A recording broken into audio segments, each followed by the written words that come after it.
അപ്പോൾ നമുക്ക് ഒത്തിരി കൺവീനിയൻ്റ് ആണല്ലോ ഫോണ്. അപ്പം നമ്മൾ ഒരു ജനറേഷൻ അതിൻ്റെ ബെനിഫിറ്റ്സ് എടുക്കുന്നു, അല്ല പഠിക്കാൻ ഉപയോഗിക്കുന്നു, അതുകൊണ്ട് നമ്മളെപ്പോഴും ഫോണില്ല അങ്ങനെ പറഞ്ഞ് ബ്ലെയിം ചെയ്യുന്നതിൽ അർത്ഥമില്ല.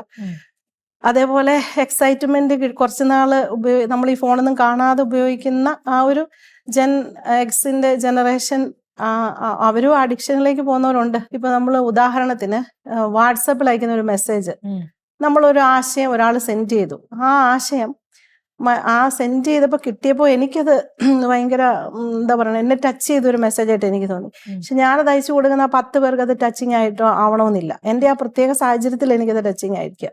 പക്ഷെ ഞാൻ ആ അയച്ചു കൊടുക്കുന്ന ഇൻഫർമേഷൻ്റെ വാലിഡിറ്റി അല്ലെങ്കിൽ ഒരു റിലയബിലിറ്റി അത് നമ്മൾ ഒരിക്കലും നോക്കാറില്ല. ഇപ്പം നമ്മളൊരു കാര്യം ഇൻ്റർനെറ്റ് കാണുമ്പോൾ അത് ഒരാശയം എടുത്തിട്ട് മറ്റുള്ളവർക്ക് അയച്ചു കൊടുക്കുമ്പോൾ നമ്മൾ പഠിക്കുമ്പോൾ നമ്മളോട് പറഞ്ഞു തരാറുണ്ട്, നമുക്കൊരു ഓർഡർ വേണം വെബ്സൈറ്റിന് ഒരു ഓർഡർ ഉണ്ടായിരിക്കണം, എഴുതിയ ഡേറ്റ് ഉണ്ടായിരിക്കണം. ഒരാശയം പറയുമ്പോൾ അത് എന്തിനെ ബേസ് ചെയ്തുള്ള ആശയമാണ്, ആരെങ്കിലും ഇതിനു മുമ്പ് പറഞ്ഞിട്ടുണ്ടോ, ആ ആശയത്തെ കൂട്ടിച്ചേർത്തുള്ളതൊക്കെ ആണെങ്കിലാണ് അതൊരു റിലയബിൾ ആയിട്ടുള്ള ഇൻഫർമേഷൻ ആയിട്ട് കണക്ക് കൂട്ടുന്നത്. റിലയബിൾ ആയിട്ടുള്ള അതിന് ഒരു ഒതന്റിസിറ്റി ഉണ്ടെന്ന് പറയാം. അപ്പൊ നമ്മൾ അങ്ങനെ അല്ലാത്ത ഒരു ഇൻഫർമേഷൻ എടുത്തിട്ട് സെൻഡ് ചെയ്യുമ്പോൾ അതിനൊരു അത് വിശ്വസനീയമല്ല. അങ്ങനെ വിശ്വസനീയമല്ലാത്ത പല കാര്യങ്ങളും നമ്മൾ മൊബൈലിൽ ആശയങ്ങളായിട്ട് കേൾക്കാറുണ്ട്, വായിക്കാറുണ്ട്.